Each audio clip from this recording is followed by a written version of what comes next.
ఆ సంఘం సంఘం ఉండాలి. అది రకరకాల లోకంలో ఉన్న సంఘం కాదు, దేవుని సంఘమై ఉండాలి. అది మందిరంలో ఉండాలి. సంఘంలో ఏముండాలంటే జీవం ఉండాలి. మళ్ళా సంఘంలో ఏముండాలి?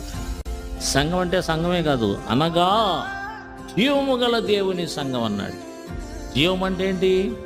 దేవుని ఆత్మ సంచారం, ఆత్మ సంబంధమైన బోధ. దైవజనుడు ఆత్మాభిషేకం కలిగిన వాడై ఉండాలి. దైవ సేవకురాలు ఆత్మాభిషేకం కలిగిందై ఉండాలి. సంఘము మీద కూడా దేవుని ఆత్మ ఆ ఆది కాండంలో జలముల పైన అల్లాడుచున్నట్టుగా సంఘము పైన అల్లాడుచూ ఉండాలి. పరిచారకుల పైన ఆత్మ ఉండాలి.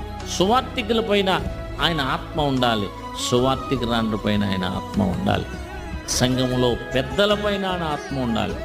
అంతా ఆత్మ సారథ్యంలో నడిపించబడాలి. వాయిద్యాలు వాయించే వారి మీద కూడా దేవుని ఆత్మ ఉండాలి.